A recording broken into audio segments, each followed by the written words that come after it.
আজি মই তোমালোকক মানৱ বিচলন নেক্সট বিচলনৰ টাইপছৰ ফ'ৰ্থ নং টাইপছটো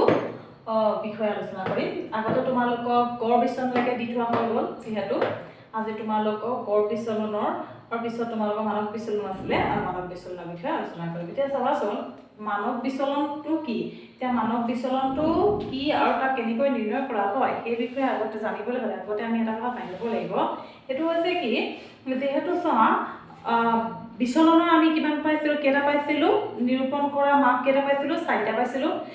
প্ৰসাৰ পাইছিলোঁ, কোৱাৰ্টাৰ ডেভিয়েশ্যন পাইছিলোঁ, চতুৰ্থ বিচলন আৰু মিন ডেভিয়েশ্যন গড় বিচলন পাইছিলোঁ, আৰু লাষ্টটো আছিলে কি ষ্টেণ্ডাৰ্ড ডেভিয়েশ্যন, যাক হয় মানৱ বিচলন, হয় বাৰু। এতিয়া চোৱা সেই যিকেইটা মান অলৰেডি আমি পাই, যিহেতু 3টা মান অলৰেডি তিনিটা মাপ বা প্ৰকাৰ আমি অলৰেডি পঢ়ুৱাই আহিলোৱে। এতিয়া চোৱা সেই 3টা মাপত আমি দেখিছিলোঁ প্ৰত্যেকটোৱে ক'ৰবাত নহয় ক'ৰবাত কিবা এটা নহয় কিবা এটা সীমাবদ্ধতা আছিলে, তোমালোকে দেখিছিলানে? প্ৰথমতে যদি আমি প্ৰসাৰৰ কথা চাইছিলোঁ, প্ৰসাৰত যেতিয়া আমি উলিয়াইছিলোঁ তেতিয়া দেখিছিলোঁ যে প্ৰসাৰ কেনেকৈ উলিয়াই লংগেষ্ট ভেলুৰ পৰা স্মলেষ্ট ভেলুটো বিয়োগ কৰি পেলাই যিটো উলিয়াই, মানে তাৰ স্মলেষ্ট ভেলু আৰু লংগেষ্ট ভেলুৰ মাজৰ ডিফাৰেঞ্চটো উলিয়াইছিলোঁ, মানে কৈছা আটাইতকৈ উচ্চতম ৰাশিটো আৰু তথ্য ৰাশিটো আটাইতকৈ নিম্নতম ৰাশিটোৰ মাজৰ পাৰ্থক্যটোক আমি কি কৰিছিলোঁ, ৰেঞ্জ পাইছিলোঁ, হ'লে বা বাকীকেইটা তাত প্ৰসাৰত আমি দেখিছিলোঁ যে বাকীকেইটা ৰাশিৰ মাজৰ ডিফাৰেঞ্চটোৰ কথা আমি বিচলনখিনি কথা কিন্তু আলোচনা কৰা হোৱা নাছিলে, হয়নে? সেইকাৰণে ইয়াত কি হৈছে,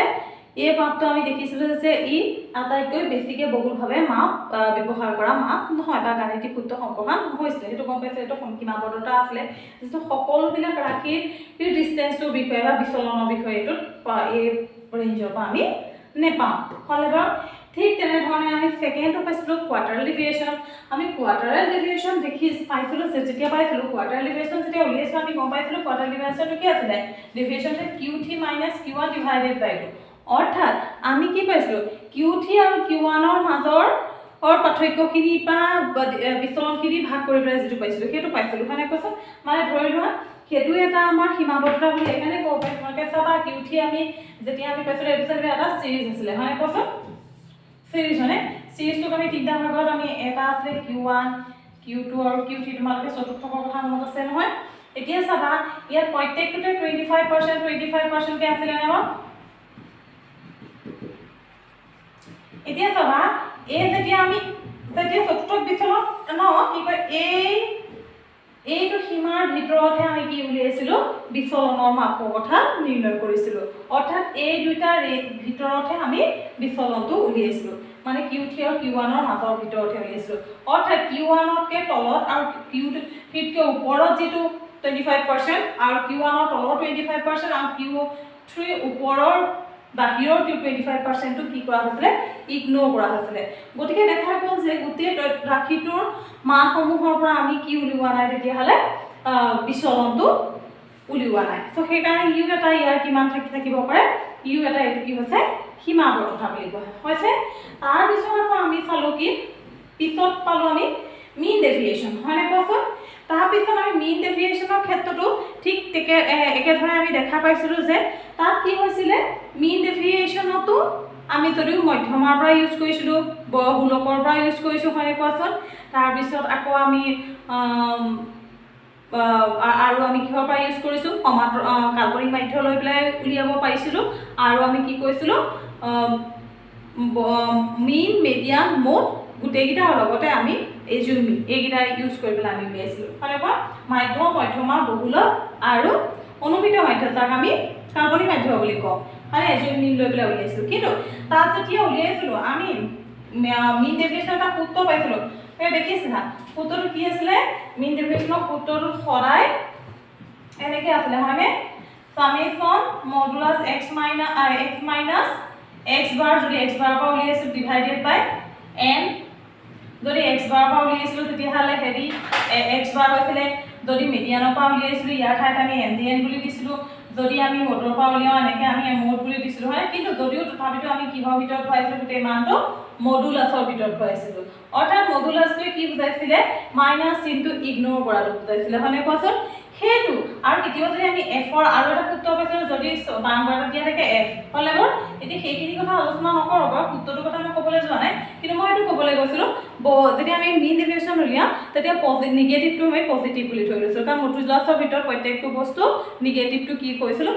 পজিটিভ হিচাপে ধৰি লোৱা হৈছিলে নে সো সেইটো কাৰণে এই যে নিগেটিভটো যে পজিটিভ হিচাপে ধৰি লোৱাটো ইয়াৰ এটা কি ক'ব পাৰি সীমাবদ্ধতা বুলি ক'ব পাৰি হলে বৰ এতিয়া চোৱা অৰ্থাৎ দেখা পালো যে বিক্ষেপণৰ মাপ চাৰিটাৰ ভিতৰত তিনিটাই কৰবাত নহয় কৰবাত মেজৰ কিছুমান কি থাকে সীমাবদ্ধতা আমি দেখিবলৈ পাইছো এতিয়া চাবা সেইকাৰণে বিক্ষেপণৰ কিন্তু লাষ্টৰ যিটো মাপ মানৱ বিচলনে কিন্তু সেই আগৰ যিখিনি মাপ আছিলে সেই মাপখিনি মানৱ বিচলনৰ নতুন এক্সটানো কি ইয়াত কি আছে সেই আগৰ মাপখিনি যি সীমাবদ্ধতা আছিলে সেই সীমাবদ্ধতাখিনি মানৱ বিচলনে কি দূৰ কৰিবলৈ চেষ্টা চলালে হলে বাৰু আৰু কিছুলোৰ ক্ষেত্ৰত বহু ক্ষেত্ৰত ই হৈছে মানৱ বিচলনটো হয় কি আছে সফল হ'ল সেইকাৰণে কি বুলি কোৱা হয় কিয়নো বাকী তিনিটা মাপত থকা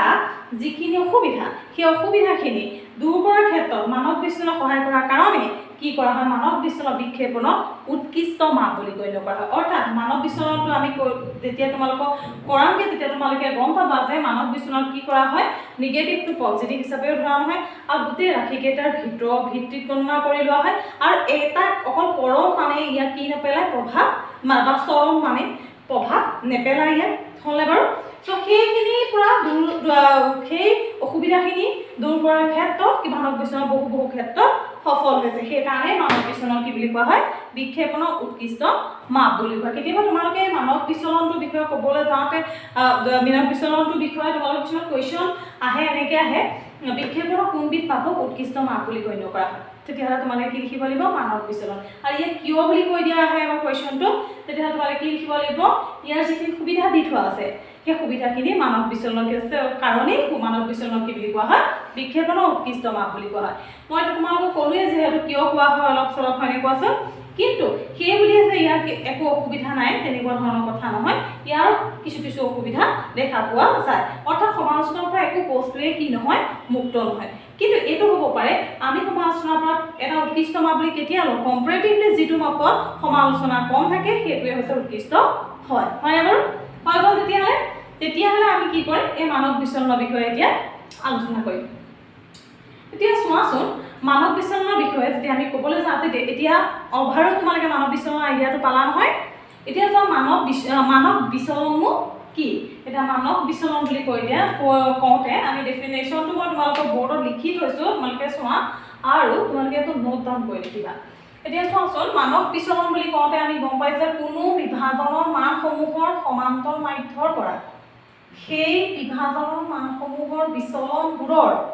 বৰ্গৰ সমান্তৰ মাধ্যৰ ধনাত্মক বৰ্গমূলটোৱে হৈছে মানৱ বিচলন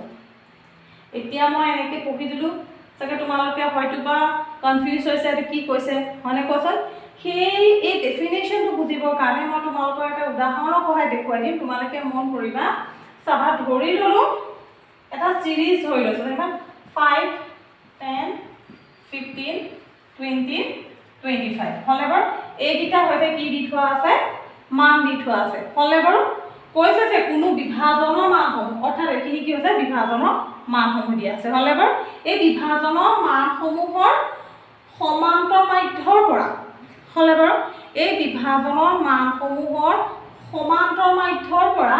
সেই বিভাজনৰ মানসমূহৰ এতিয়া সমান্তৰ মাধ্য বুলি কৈ দিয়াৰ লগে লগে আমি কি বুজিম ইয়াৰ সমান্তৰ মাধ্য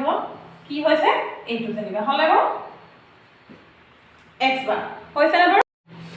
গতিকে দেখা গ'ল সমান্তৰ মাধ্য কি হৈছে এইটো হৈছে 15টো হ'ব সমান্তৰ মাধ্য এইটো তোমালোকে সমান্তৰ মাধ্য জানাই নহয় সমান্তৰ মাধ্য উলিয়াওঁতে কেনেকৈ উলিয়াম ইয়াৰ সমান্তৰ হ'লে সামেশ্যন x ডিভাইডেড বাই n এইটোতো গম পাই সমান্তৰ মাধ্য সূত্ৰটো অৰ্থাৎ কৈছে যে কোনো বিভাজনৰ মানসমূহ এইটো কোনো বিভাজন হয়নে বিভাজনৰ এইটো মানসমূহ হয়নে মানসমূহৰ সমান্তৰ মাধ্য মানসমূহৰ সমান্তৰ মাধ্যৰ পৰা মানসমূহৰ সমান্তৰ মাধ্যৰ পৰা উলিয়াবলৈ এই মানসমূহৰ সমান্তৰ মাধ্য কি তেতিয়াহ'লে হ'ব 15 হ'ব হয়নে 15 টো সমান্তৰ মাধ্য হ'ব তোমালোকে এনেকৈ সূত্ৰটো এপ্লাই কৰিলে দেখিবা তোমালোকে সমান্তৰ মাধ্য 15 পাবা হলে বা সমান্তৰ মাধ্যৰ পৰা অৰ্থাৎ এই 15 টো আমি x বাৰ কিমান পালো 15 হলে সমান্তৰ মাধ্যৰ পৰা কৈছে সেই বিভাজনৰ মানসমূহৰ বিচলন বুলি কৈ দিয়াৰ লগে লগে কাৰ মানবোৰ এইবোৰ মান হয়নে এই মানসমূহৰ মাধ্যৰ পৰা সেই বিভাজনৰ মানসমূহৰ বিচলনবোৰ অৰ্থাৎ বিচলন বুলি কওঁতে কি হৈছে এইবোৰ মান হয়নে এইবোৰ হৈছে কি হৈছে মান হয়নে এই সমান্তৰ মাধ্যৰ পৰা সেই বিভাজনৰ মানসমূহ হয়নে বিভাজনৰ মান এইখিনি হয়নে ইয়াত যাক আমি x বুলি কওঁ হয়নে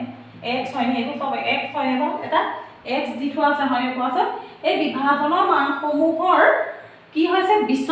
বিচলন কেনেকৈ উলিয়ায় আল্টিমেটলি বিচলন কেতিয়াবা ডিষ্টেন্সটো হয় জানো বিচলন অৰ্থাৎ 15 ৰ পৰা আমি কৈছা 5 ৰ পৰা 15 ললে 15 ৰ ডিষ্টেন্সটো পাম নে বিচলনটো পাম হয়নে এতিয়া 15 ৰ বিচলন পালে আমি কিমান পাম 10 পাম নে অৰ্থাৎ এইটো যদি x হয় তেতিয়াহ'লে এইটো x বাৰ হ'লে বল বুজি পাইছা সো কি কৈছে এই সমান্তৰ মাধ্যৰ পৰা অৰ্থাৎ সমান্তৰ মাধ্যৰ পৰা এইটো x বাৰৰ পৰা সেই বিভাজন হয়নে বিভাজনৰ বিচলন এনেকৈ হ'লে অৰ্থাৎ ঠিক তেনেকৈ 10 ৰ বিচলনটো ইয়াৰ পৰা এই মানসমূহৰ বিচলন ইয়াত থাকিব কিমান -5 এনেকৈ বিচলন হ'ব অৰ্থাৎ x - x বাৰৰ কথা কৈছে বিচলনৰ কি বুলি কৈছে সেই বিভাজনৰ বিচলন কেনেকৈ হ'ব বিভাজনৰ বিচলন আমি কি কৰিম x - x বাৰ প্ৰত্যেকটো x ৰ পৰা x বাৰ যেতিয়া আমি বিয়োগ কৰি যাম তেতিয়াহ'লে কি পাম প্ৰত্যেকটো বিভাজনৰ বিচলনটো পাম হ'লে বাৰু অৰ্থাৎ x - x বাৰ হ'লে বাৰু সেই বিভাজনৰ বিচলনৰ বৰ্গ বুলি কৈ দিয়াৰ লগে লগে বিচলনটো এইটো মানে বৰ্গ বুলি ক'লে স্কোৱাৰ হৈ যাবনে x - x বাৰ স্কোৱাৰ মানে হ'লে বাৰু বৰ্গৰ সমান্তৰ মাধ্য যোগ কৰিবলৈ হ'লে কি হ'ব এনেকৈ গুচি যাবনে সমান্তৰ মাধ্যৰ বৰ্গমূল হ'লে কি হ'ব ৰুট হৈ গ'লে বৰ্গমূল ল'লে কি পোৱা যায় মানক বিচলন পোৱা যায় অৰ্থাৎ সিগমা পোৱা যায় বুজি পালা নহয় অৰ্থাৎ কৈছে যে কোনো বিভাজনৰ সমান্তৰ মাধ্য অৰ্থাৎ এই সমান্তৰ মাধ্য x বাৰ সমান্তৰ মাধ্যৰ পৰা x বাৰৰ পৰা সেই বিভাজনটো মানসমূহৰ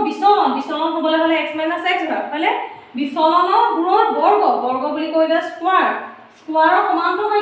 মাধ্যৰ ফৰ্ম ডিভাইডেড বাই n সমান্তৰ মাধ্য ৰুট মানে বৰ্গমূল ধনাত্মক বৰ্গমূল পজিটিভ বৰ্গমূল বৰ্গমূল লৈ দিলোঁ তাৰপিছতে কি পালোঁ যি পাওঁ তাকে কি বুলি কোৱা হয় আমাৰ কি বুলি কোৱা হয় মানক বিচলন বুলি কোৱা হয় গতিকে মানক বিচলন এইটোৱে হৈছে মানক বিচলনৰ নিৰ্ণয় কৰা সূত্ৰও হয় কথাটো বুজি পাইছা এই সূত্ৰটো কিন্তু অকল যে এইটোৱে যে মানক বিচলন নিৰ্ণয় কৰা সূত্ৰ সেনেকুৱা নহয় যেতিয়া ইয়াৰ ঠাইত প্ৰিলিমিনাৰী সূত্ৰ এইটো হয় যেতিয়া x ৰ বিপৰীতে আমি কি দিম বাৰম্বাৰতা দিম তেতিয়াহ'লে ইয়াত আকৌ এইটো গৈ থাকিব মাত্ৰ মেইন কনচেপ্টটো হৈছে এইটো হয় ইয়াত কেনেকৈ চেঞ্জ হ'ব যদিহে আমি কি কওঁ f ৰ কনচেপ্টটো আহে হ'লে বাৰু ইয়াৰ সূত্ৰখিনিৰ বিষয়ে মই তোমালোকক পিছত দিমগৈ কেনেকৈ কোন ক্ষেত্ৰত আমি কেনেকুৱা সূত্ৰ আমি জানো যে যেনেকৈ চোৱা x বাৰ নিৰ্ণয় কৰা সূত্ৰ বেলেগ কণ্ডিশ্যনত বেলেগ হয় যেনেকৈ যদি শ্ৰেণী অন্তৰ্যুক্ত তালিকাৰ ক্ষেত্ৰত বেলেগ হয় অনুমিত মাধ্যৰ ক্ষেত্ৰত বেলেগ হয় তাৰপিছত আছে যদি x বা আকৌ যদি অনলি বাৰম্বাৰতা দিয়া থাকে তেতিয়াও বেলেগ হয়নে কোৱাচোন সো সেইকাৰণে সেইবোৰ কণ্ডিশ্যন সেইখিনি যিখিনি কণ্ডিশ্যন এপ্লাই হয় ইয়াতো সেইখিনি কণ্ডিশ্যন এপ্লাই হ'ব চিম্পলি খালি তোমালোকে ডেফিনেশ্যনটো বুজি পাইছা নহয় যদি বুজি নোপোৱা কথাবিলাক আকৌ ৰিপিট কৰি চাবা হৈছে তেতিয়াহ'লে এইখিনিতে এই কনচেপ্টটো এইখিনিতে এৰিছোঁ তাৰপিছত এতিয়া চাওঁচোন তোমালোকে এই যে মানক বিচলনক আকৌ নিৰ্ণয় কৰা কেইবাটাও পদ্ধতি আছে নিৰ্ণয় কৰিব কাৰণে যেনেকৈ আমি প্ৰত্যেকটো প্ৰকাৰকে নিৰ্ণয় কৰিবলৈ কিছুমান পদ্ধতি পাইছিলোঁ মানে যে হেৰিয়ে হওক লাগিলে সমান্তৰ মাধ্যই হওক বা মধ্যমাই হওক বা বহুলেকে হওক সূত্ৰ বিচলনে হওক গড় বিচলনে হওক সকলো ক্ষেত্ৰত যেনেকৈ সকলোৰে কিছুমান নিজস্ব সূত্ৰ আছে ঠিক তেনেধৰণে ইয়াতো আছে ইয়াত চাবাচোন অবৰ্গীকৃত তথ্যৰ ক্ষেত্ৰত মানক বিচলন নিৰ্ণয় কৰা এতিয়া অবৰ্গীকৃত তথ্যৰ ক্ষেত্ৰত মানক বিচলন নিৰ্ণয় কৰিবৰ কাৰণে কেনেকুৱা কি সূত্ৰ আছে বৰ্গীকৃত অবৰ্গীকৃত আগত তোমালোকে গম পোৱাই চাগে এতিয়ালৈকে আগতে দি থোৱাই আছে সব অবৰ্গীকৃত তথ্যৰ ক্ষেত্ৰত সমান্তৰ মাধ্য নিৰ্ণয় কৰা অবৰ্গীকৃত তথ্য মানে য'ত কেৱল x ৰ মানহে দি থোৱা থাকে হ'লে বাৰু তেনেকুৱা ক্ষেত্ৰত সমান্তৰ মাধ্য নিৰ্ণয় কৰিবৰ কাৰণে সূত্ৰ কেইটা দি থোৱা আছে পদ্ধতি কেইটা নিৰ্ণয় পদ্ধতি 4টা এটা আছে প্ৰকৃত মাধ্য পদ্ধতি যাক কয় এক্সুৱেল মিন মেথড তাৰপিছত গৃহীত মাধ্য পদ্ধতি যাক কয় এজিউম মিন মেথড সবতে থাকে প্ৰত্যক্ষ পদ্ধতি ডাইৰেক্ট মেথড কম বিচলন পদ্ধতি ষ্টেপ ডেভিয়েশ্যন মেথড ঠিক তেনেধৰণে বৰ্গীকৃত তথ্যৰ ক্ষেত্ৰতো তিনিটা ভাগত ভাগ কৰা হৈছে এটা প্ৰকৃত মাধ্য পদ্ধতি একচুৱেল মিন মেথড গৃহীত মাধ্য পদ্ধতি এজিউম মিন মেথড এণ্ড ক্ৰম বিচলন পদ্ধতি যাক ষ্টেপ ডেভিয়েশ্যন মেথড এইখিনিয়ে আছিলে বৰ্গীকৃত আৰু অবৰ্গীকৃত তথ্যৰ ক্ষেত্ৰত মানক বিচলন অৰ্থাৎ ষ্টেণ্ডাৰ্ড ডেভিয়েশ্যন নিৰ্ণয় কৰা পদ্ধতি এই প্ৰত্যেকটো পদ্ধতিৰ নিৰ্ণয়ৰ কিছুমান সূত্ৰ আছে এক্সট্ৰা তোমালোকক মই নেক্সট ক্লাছত সেই সূত্ৰখিনি প্ৰয়োগ কৰি পেলাই প্ৰত্যেকটো পদ্ধতিত কেনেধৰণে মানক বিচলন নিৰ্ণয় কৰা হয় তাক তোমালোকক দেখুৱাম আজিলৈ তেতিয়াহ'লে ইমানেই নেক্সট ক্লাছত তেতিয়াহ'লে লগ পাম ঠিক আছে